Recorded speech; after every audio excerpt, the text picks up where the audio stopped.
한 주도 평안하셨습니까? 네. 날씨가 점점 추워지네요. 네. 오늘 아침 새벽에는 패딩을 입고 다니시는 분들도 종종 보이는 것 같습니다. 네. 저도 이제 패딩을 꺼내야 될 때가 온 것 같습니다. 그래도 이렇게 저희가 따뜻하게 예배드릴 수 있는 것이 참으로 하나님의 은혜이며 또 하나님의 사랑임을 믿습니다. 오늘 우리가 함께 나눌 말씀은 바른 성도의 자세, 경건이라는 제목으로 함께 말씀을 나누기를 원합니다. 솔직하게 말씀드리면 오늘 나누는 이 본문이 저에게는 상당한 부담으로 다가옵니다. 이 장로님과 목사님께 권면을 하는 본문인데 아직 목사 안수도 받지 못한 제가 권면을 해야 된다, 이것이 참으로 부담스럽게 다가옵니다. 그래서 선포를 해야겠죠. 네. 근데 제가 굳이 이런 권면보다는 말씀 묵상을 쭉 하면서 여기서 하나님께서 저에게 주시는 참 그 메시지가 있었습니다. 그래서 그것을 함께 나눠보도록 하겠습니다. 여러분들도 잘 아시다시피 이 디모데전서는 다른 가르침, 다른 교훈을 주는 자들, 예수님의 성육신을 부정하는 영지주의자들과 편협한 유대주의자들로부터 이 에베소 교회의 목회자와 성도를 보호하기 위해서 바울이 쓴 목회 서신입니다. 특히 오늘 우리가 함께 읽은 본문은 에베소 교회 내에 일어나고 있었던 몇 가지 이슈에 대해서 방책을 권면하고 있는데요. 먼저는 연세가 많은 분들을 존경해야 되고 참 과부들을 존대해야 된다고 5장 1절부터 16절까지 권면을 하고 있습니다. 그리고 17절부터는 이제 장로에 대해서 그리고 지도자는 어떻게 해야 되는지에 대해서 권면을 하고 있습니다. 17절입니다. 제가 읽겠습니다. 잘 다스리는 장로들은 배나 존경할 자로 알되 말씀과 가르침에 수고하는 이들에게는 더욱 그리할 것이니라. 아멘. 여기 보시면 장로에 대해서 두 가지 분류로 나누고 있습니다. 하나는 잘 다스리는 장로가 있고요, 말씀과 가르침에 수고하는 이들이 있습니다. 여러분들도 이에 대해서는 잘 아실 거라 생각이 됩니다. 잘 다스리는 장로는 성도들을 잘 섬기며 돌보는 장로를 말합니다. 오늘날의 이제 장로님들 직책이 여기서 전문화되었다고 보시면 되겠습니다. 다음은 말씀과 가르침에 수고하는 장로들입니다. 이들은 요즘으로 말하면 이제 목사입니다. 그러니까 바울은 장로와 목사에게 어떻게 해야 하는지를 권면하고 있습니다. 어떻게 하라고 나와 있을까요? 배나 존경할 자로 알되 더욱 그리할 것이니라. 장로들을 존경하라는 것입니다. 그런데 조건이 있습니다. 바로 잘 다스리고 말씀과 가르침에 수고하는 장로들이라면 존경하라고 말씀하고 있습니다. 이것은 성도들에게도 주는 말씀이기도 하지만 한편으로는 장로와 목사에게도 주는 말씀입니다. 장로와 목사는 직분에 맞게 살아야 됩니다. 먼저 행실에 있어서 바른 행실이 있어야 합니다. 바울은 앞에 디모데전서 3장 1절부터 7절까지의 감독의 자격에 대해서 말하고 있습니다. 초대교회 때는 감독, 장로 할 것 없이 동일하게 불렀습니다. 그럼 여기서 장로는 어떻게 해야 되는가 말씀하는 것을 살펴보면 이렇습니다. 한 아내의 남편이 되고 절제하며 신중하며 단정하며 나그네를 대접하며 가르치기를 잘하며 술을 즐기지 아니하며 구타하지 아니하며 오직 관용하며 다투지 아니하며 돈을 사랑하지 아니하며 자기 집을 잘 다스려 자녀들로 모든 공손함으로 복종하게 하는 자라야 할지니. 뭐가 되게 많죠. 요약을 하면은 가정을 잘 다스리고 세속적이지 않고 하나님을 사랑하고 이웃을 사랑해라, 이렇게 네 가지로 요약을 할 수가 있습니다. 그렇습니다. 오늘날의 목사와 장로가 성경에서 말씀하듯 존경을 받고자 한다면 먼저 맡겨진 본분을 잘 해야 하는 것입니다.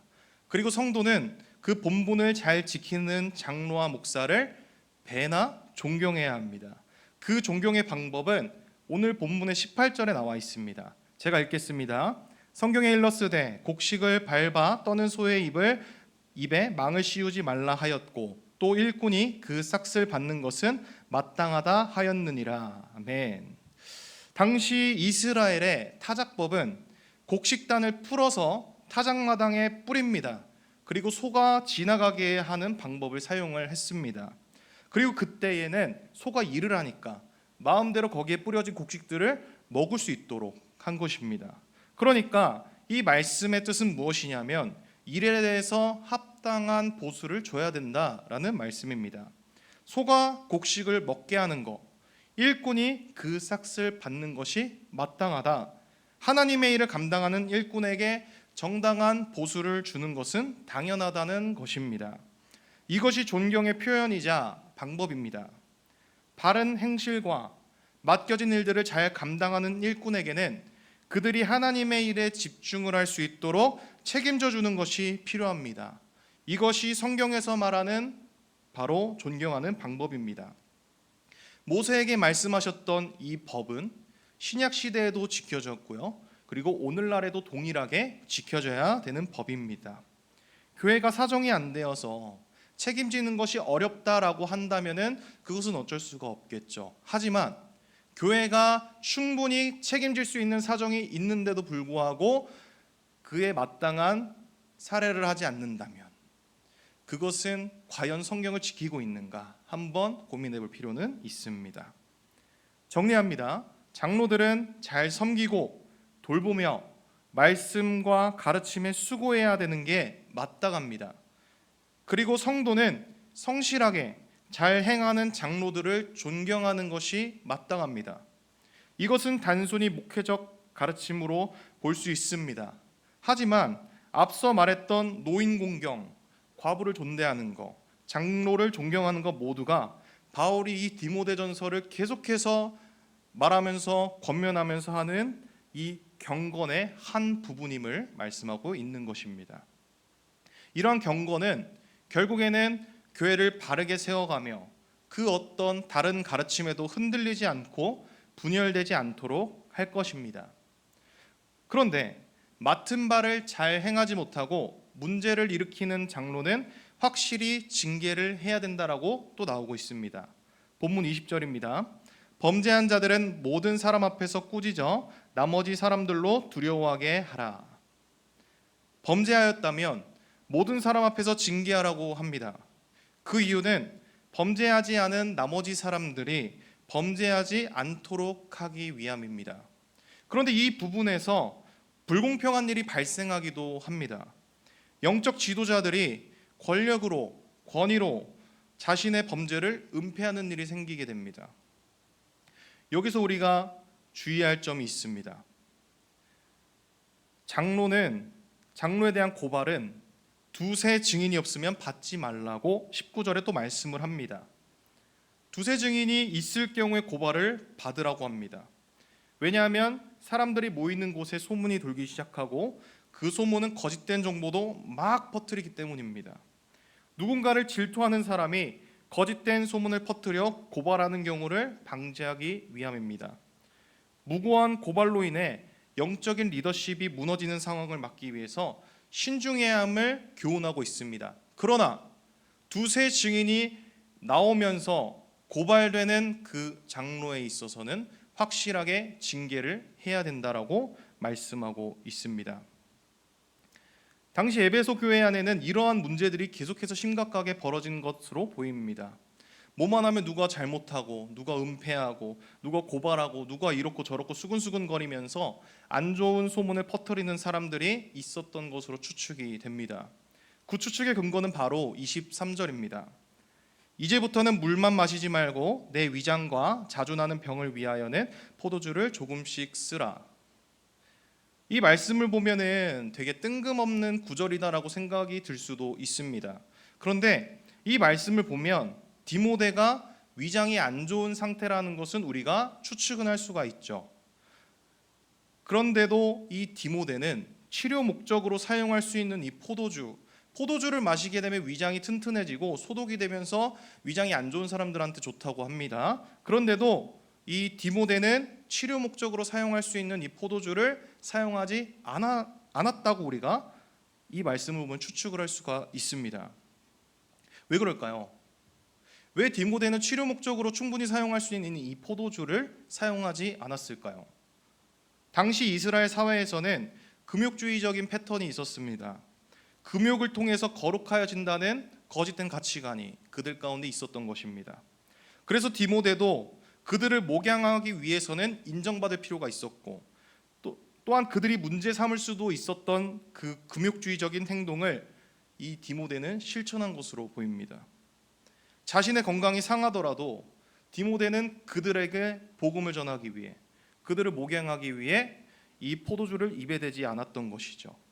하지만 바울은 이 금욕주의적인 패턴이 절대로 거룩이 아니라고 말씀하고 있는 겁니다. 디모데전서 4장 4절 5절 말씀을 보면 이렇게 말씀합니다. 하나님께서 지으신 모든 것이 선함에 감사함으로 받으면 버릴 것이 없나니 하나님의 말씀과 기도로 거룩하여짐이라. 아멘. 하나님이 지으신 모든 것은 선하기 때문에 감사함으로 받으면 유익하다는 것입니다. 거룩은 하나님께 받은 것을 버리는 것이 아니라 말씀과 기도로 그것을 누리면서 거룩해진다는 것입니다.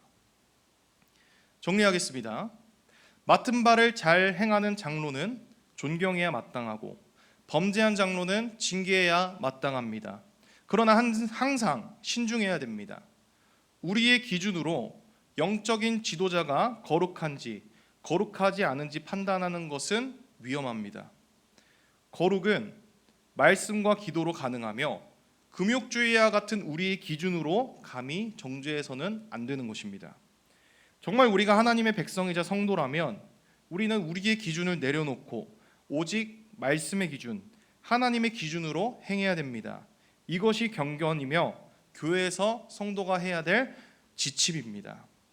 이것에 이어서 바울은 디모데에게 지도자로서 지켜야 할 사항을 권면을 합니다.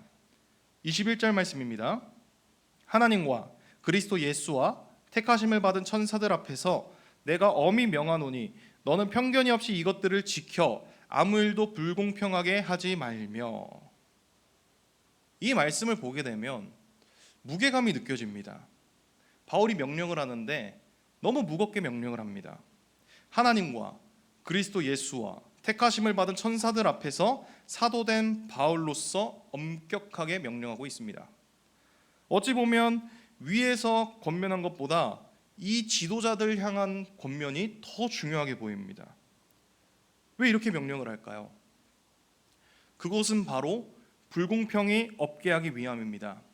위에서 나온 노인, 과부는 자칫 잘못하면 차별을 받을 수 있는 사람들입니다.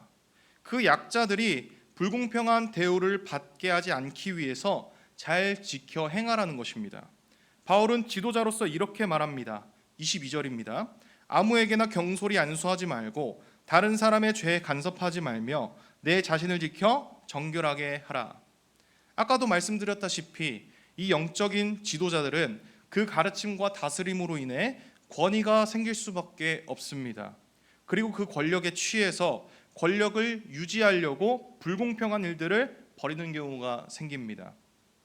이런 일이 벌어지지 않게 해야 된다는 것입니다. 불공평한 그러한 일들이 벌어지지 않도록 바울은 세 가지를 권면을 합니다. 첫 번째는 아무에게나 경솔히 안수하지 말라는 것입니다. 돈이 많거나 인맥이 넓거나 이러한 세상적인 기준이 아니라 확실하게 하나님 앞에 서 있는 사람을 세워야 하는 것입니다.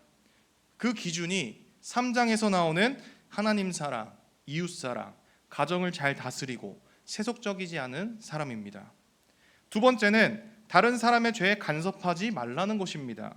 여기서 말하는 간섭은 어떤 뜻이냐면 참여하다, 함께하다라는 뜻을 갖고 있습니다. 권력이나 지위를 이용해서 죄에 참여하고 묵인하고 동조하지 말라는 말씀입니다. 지도자가 죄에 간섭하는 순간 그 즉시 불공평해질 수밖에 없습니다. 자신의 자리가 걸려있게 되는 거죠. 그 죄에 내가 참여를 했기 때문에 이 사람이 정죄받고 또한 징계를 받게 되면 본인의 자리도 위태해지기 때문입니다. 그러니까 본인이 간섭한 그 죄에 대해서는 조용히 묵인할 수밖에 없는 것이죠. 그러다 보니 이 죄에 간섭하게 되면 불공평해질 수밖에 없습니다. 세 번째는 자신을 지켜 정결하라는 것입니다. 이것은 너무 당연하죠. 섬기기 위해서, 가르치기 위해서는 먼저 자신을 깨끗하게 해야 되는 것입니다. 본이 되어야 됩니다. 예를 든 겁니다. 실제로 그렇다는 게 아닙니다.